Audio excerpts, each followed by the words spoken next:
Excusez-moi pour cette interruption, c'est pas toujours facile d'avoir les enfants en même temps qu'on fait cours à distance. Alors je reprends vers 330. Oui, car la cour le fait demander à toute heure. Mais il y a quelque part un logis inconnu où jamais en plein jour peut-être il n'est venu. À 100 pas du palais, une maison discrète. Frère, j'habite là. Par la porte secrète, dont il a seul la clé, quelquefois, à la nuit, le marquis vient, suivi d'hommes qui l'introduit. Ces hommes sont masqués et parlent à voix basse. Ils s'enferment et nul ne sait ce qui se passe. Là, de deux noirs muets, je suis le compagnon. Je suis pour eux le maître. Ils ignorent mon nom. Oui, c'est là qu'il reçoit comme chef des alcades ses espions. C'est là qu'il tend ses embuscades. C'est un homme profond qui tient tout dans sa main. Hier, il m'a dit « Il faut être au palais demain, avant l'aurore, entrer par la grille dorée. » En arrivant, il m'a fait mettre la livrée, car l'habit odieux sous lequel tu me vois, je le porte aujourd'hui pour la première fois. Espère, espérer. Mais tu ne sais rien encore. Vivre sous cet habit qui souille et déshonore, avoir perdu la joie et l'orgueil, ce n'est rien. Être esclave, être vil, qu'importe. Écoute bien, frère, je ne sens pas cette livrée infâme, car j'ai dans ma poitrine une hydre aux dents de flamme qui me serre le cœur dans ses replis ardents. Le dehors te fait peur, si tu voyais dedans. Que veux-tu dire? Invente, imagine, suppose, fouille dans ton esprit. Cherche-y quelque chose d'étrange, d'insensé, d'horrible et d'inouï, une fatalité dont on soit ébloui. Oui, compose un poison affreux, creuse un abîme plus sourd que la folie et plus noir que le crime. Tu n'approcheras pas encore de mon secret. Tu ne devines pas? Eh, qui devinerait? Zafari, dans le gouffre où mon destin m'entraîne, plonge les yeux. Je suis amoureux de la reine. Ciel. Sous un dais orné du globe impérial, il est dans un Randrouès ou dans l'Escurial, dans ce palais parfois, mon frère.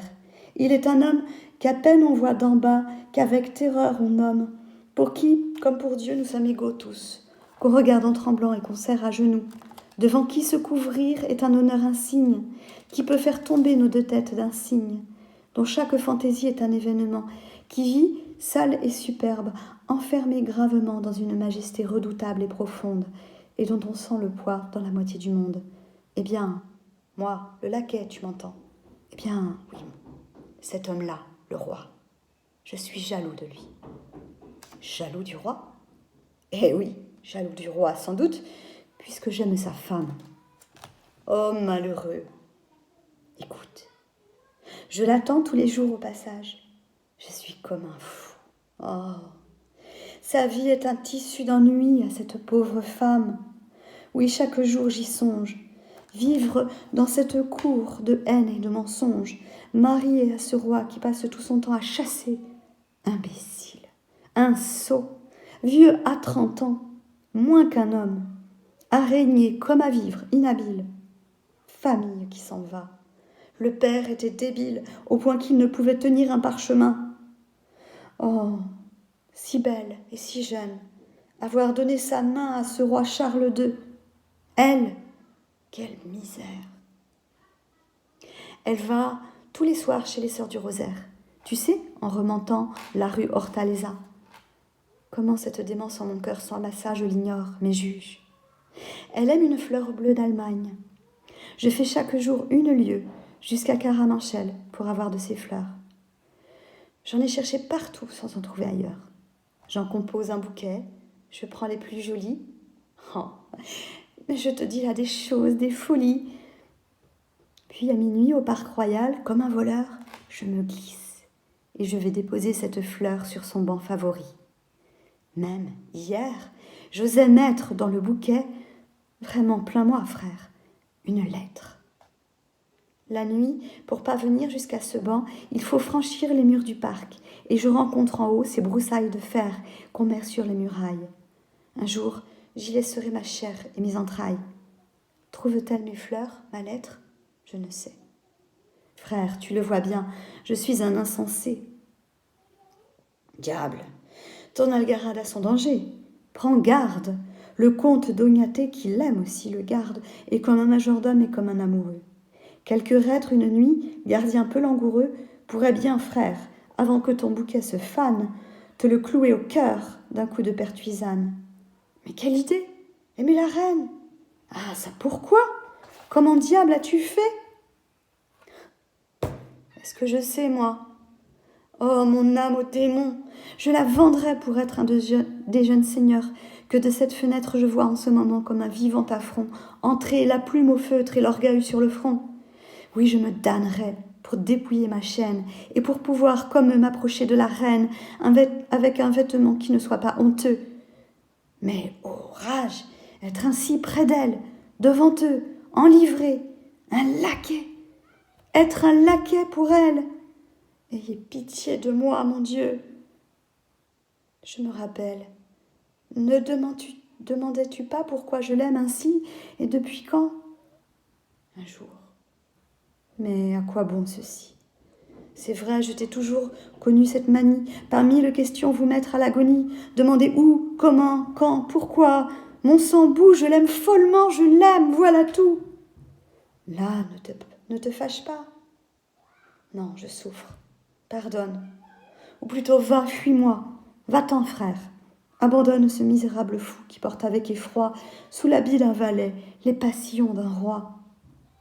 Te fuir? Moi qui n'ai pas souffert, n'aimant personne, moi pauvre grelot vide où manque ce qui sonne, gueux qui vais mendiant l'amour je ne sais où, et qui de temps en temps le destin jette un sou. Moi, cœur éteint dans l'âme, hélas, c'est retiré du spectacle d'hier, affiche déchirée. Vois-tu, pour cet amour dont tes regards sont pleins, mon frère, je t'envie autant que je te plains. Ruy Blas. Et donc on a là des didascalies ensuite qui indiquent que Don Salluste apporte l'argent soi-disant promis à Don César. En réalité, il va le faire arrêter, mais on comprend que Don Salluste a écouté toute la conversation de Don César Zaffari et Ruy Blas, et qu'il a compris donc qu'il allait pouvoir tirer de Ruy Blas parce que celui-ci est amoureux de la reine d'Espagne. Donc je vous fais un point, donc une sorte d'analyse, de lecture, de commentaires composés finalement de la scène de l'aveu dans Ruy Blas. Donc cet aveu qui consiste d'une à avouer à Zaffari, Don César, qu'il est devenu un laquais, et de deux surtout qu'il est amoureux de la reine. Donc comme à l'écrit, comme à l'oral, vous allez commencer toujours par une introduction. Cet extrait de l'acte 1 du drame romantique de Hugo a été retenu pour servir de base à ce commentaire littéraire. Le héros y avoue à son ami et aristocrate, ce qu'il ne sait pas, qu'il est amoureux de la reine et jaloux du roi d'Espagne, alors qu'il n'est qu'un laquais.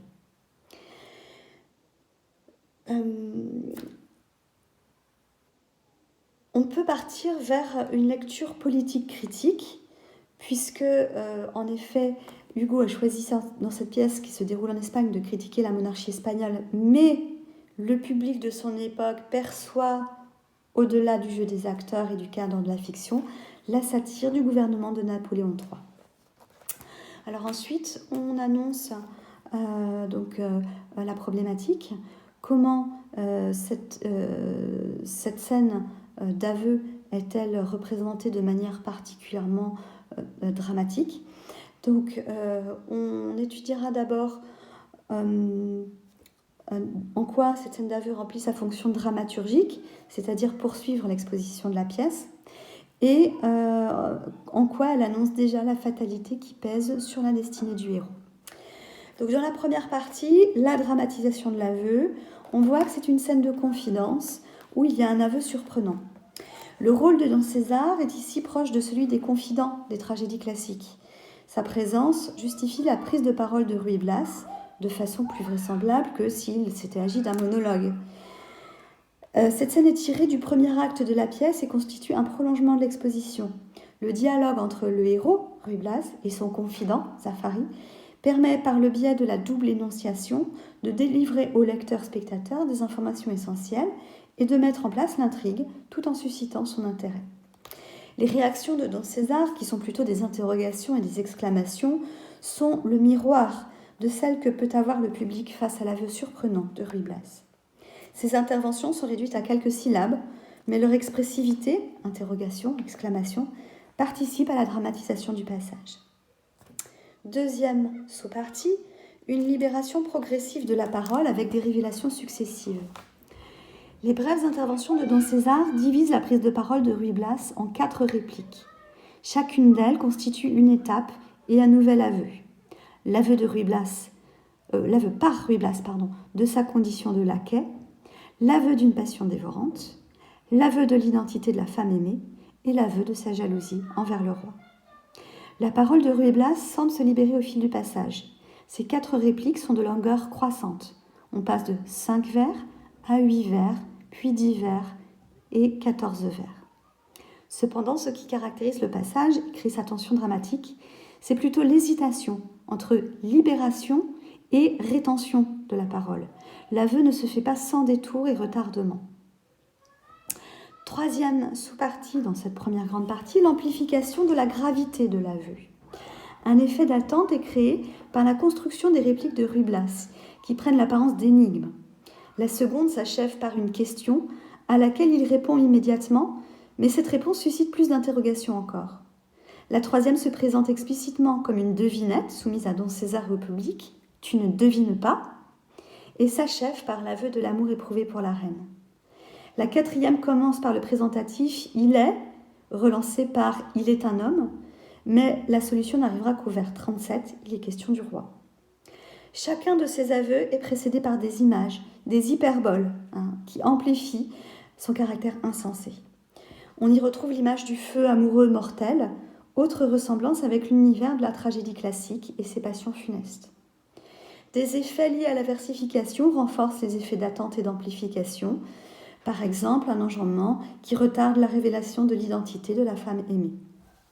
Ces détours, ces effets d'attente qui captent l'attention du lecteur-spectateur mettent aussi en évidence la difficulté du personnage à avouer son amour insensé et douloureux pour la reine. Et c'est ce qu'on va voir donc dans notre deuxième grande partie, l'expression d'un amour impossible et douloureux. Première sous-partie, le lyrisme exalté, le héros romantique sur scène. Je vous rappelle que le lyrisme, c'est le fait d'exprimer des sentiments personnels de manière très intime et de manière très forte. L'amplification progressive des répliques évoquées plus haut traduit l'exaltation qui saisit peu à peu le héros. Cette montée de l'exaltation est également retranscrite par le redoublement de termes, être esclave, être vil, ou dans les gradations, quelque chose d'étrange, d'insensé, d'horrible et d'inouï. Le lyrisme passionné de Ruy Blas s'exprime par un rythme saccadé que soulignent les nombreux tirets, l'emploi fréquent de la modalité exclamative, les interjections qui viennent entrecouper le propos, ainsi que la succession parfois heurtée de verbes à l'impératif. Deuxième sous-partie, la puissance de la passion amoureuse. La violence de l'amour est suggérée par des images terrifiantes. La métaphore de l'hydre aux dents de flamme exprime la souffrance intérieure du héros. Je vous rappelle que l'hydre, c'est un monstre mythologique à plusieurs têtes, des têtes féroces avec des grandes dents qui font peur. On peut penser un peu à Alien pour ceux qui connaissent. Et donc c'est un monstre mythologique. Et cette hydre aux dents de flamme dévorerait le cœur du héros. Cette métaphore est reprise au vers suivant par l'adjectif ardent qui évoque une sensation de brûlure. L'idée d'étouffement est présente à travers l'expression de serrer le cœur. L'amour provoque une véritable douleur physique, un mal qui ronge la poitrine et le cœur. Troisième sous-partie, la conscience de la fatalité. Je vous rappelle que la fatalité, c'est vraiment un des grands thèmes de la tragédie classique. Les personnages ne peuvent pas échapper à leur destin qui a été finalement décidé par les dieux de toute éternité. Et les héros auront beau faire, ils ne pourront pas aller au-delà de ce que les dieux ont décidé pour eux. Ils ont un destin, ils doivent le suivre, et ce destin leur est fatal, c'est-à-dire qu'il leur est mortel. L'amour impossible de Ruy Blas pour la reine est associé à un poison affreux, ce qui semble prémonitoire, puisque si vous vous souvenez, et que vous avez fait ce que je vous ai demandé en lisant un résumé de la pièce, à la fin, Ruy Blas meurt en s'empoisonnant pour sauver la reine du déshonneur.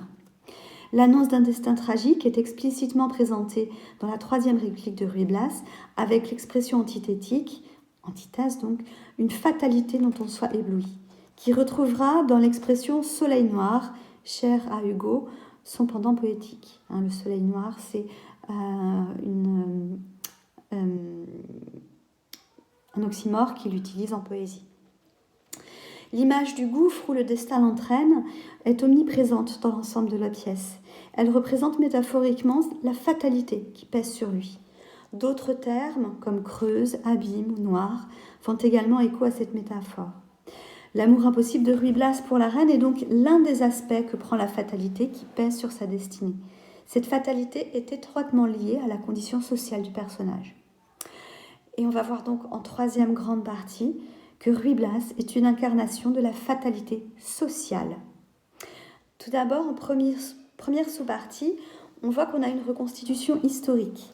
En effet, on a des toponymes, c'est-à-dire des noms de lieux, comme Aranjuez ou l'Escurial, ainsi que des noms de personnages aux sonorités hispaniques, dont César, dont Salluste. Ça crée ce qu'on appelle la couleur locale, le cadre exotique. Je vous avais dit que l'Espagne, à cette époque-là, c'est un peu l'exotisme pour les Français. Donc c'est un cadre très souvent présent dans les œuvres romantiques. Vous allez le voir dans la photo de l'affiche de mémorisation sur le romantisme que je vais vous envoyer. Le drame, donc, on le rappelle, se déroule dans l'Espagne de la toute fin du XVIIe siècle.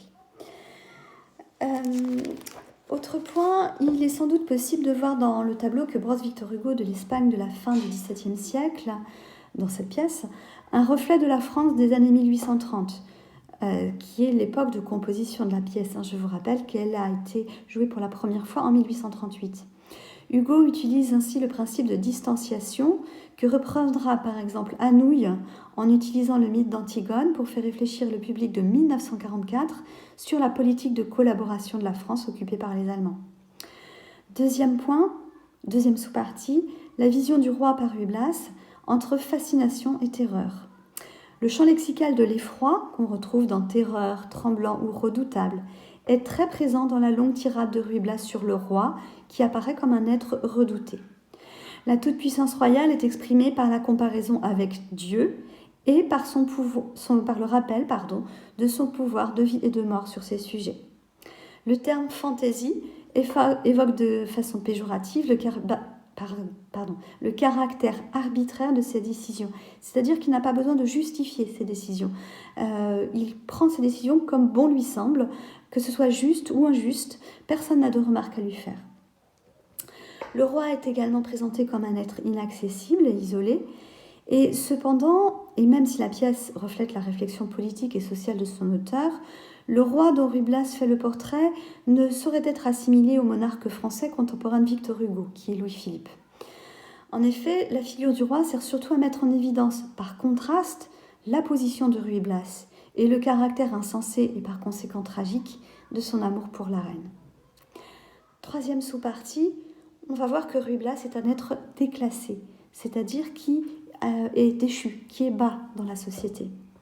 Ruy Blas, c'est un homme du peuple, mais il a reçu une éducation de qualité qui lui a permis de s'élever au-dessus de sa condition. C'est pourquoi il souffre de son statut de laquais. Son nom associe le patronyme aristocratique Ruy, on l'a dit, et le nom populaire Blas, ce qui reflète ce déchirement. La livrée, c'est-à-dire la tenue de laquais, désignée par la périphrase un habit qui souille et déshonore et qui est qualifié d'infâme, représente la condition servile, c'est-à-dire la condition finalement domestique, presque d'esclave de Ruy Blas, qui souffre de son déclassement. Cet abaissement social est sans rapport avec les qualités de Ruy Blas, un homme d'honneur, comme le montrera la suite de la pièce. C'est pourquoi Don César entretient une relation d'égalité avec lui, comme le montre la didascalie lui serrant la main, ou alors l'apostrophe « frère », par laquelle Ruy Blas s'adresse à lui. Il n'en reste pas moins que l'amour de Ruy Blas pour la reine relève d'une incongruité sociale insurmontable. C'est-à-dire que c'est pas possible, c'est pas envisageable. Ce que met en évidence la jalousie du héros envers le roi, un sentiment qui est présenté comme étant grotesque. C'est inimaginable.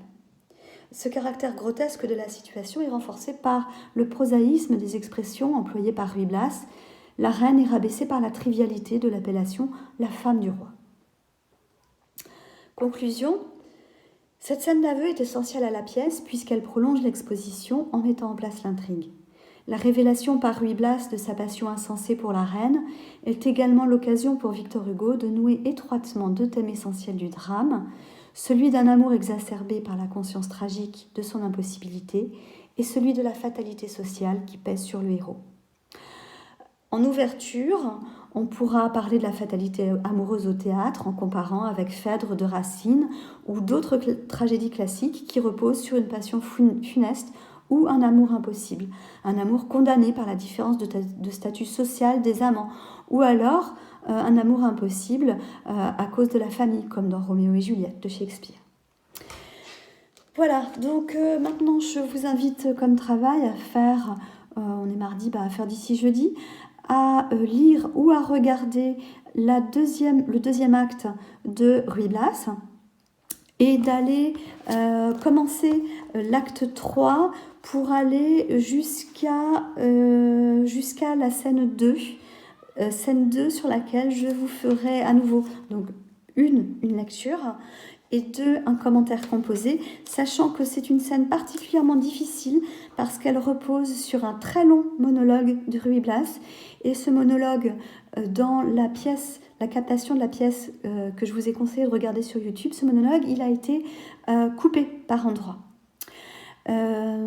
Et par ailleurs, quand on aura fait ce travail, je vous demanderai aussi de regarder sur YouTube des extraits d'un film assez ancien, mais qui est assez drôle à regarder, qui s'intitule La folie des grandeurs. C'est un film avec Louis de Funès. Et donc vous pouvez en trouver des extraits sur YouTube, mais je pense que vous pouvez le trouver aussi en streaming en intégrale. Et puis à regarder aussi sur YouTube encore une vidéo qui met en scène une parodie de la scène 2 de l'acte 3. Voilà, donc c'en est terminé pour ce cours d'aujourd'hui. Je vous envoie via WhatsApp une photo de la fiche de mémorisation sur le romantisme. Je vous demande de l'imprimer et donc de la prendre puisque vous aurez un contrôle à la rentrée. Voilà, je vous remercie de votre attention. À bientôt.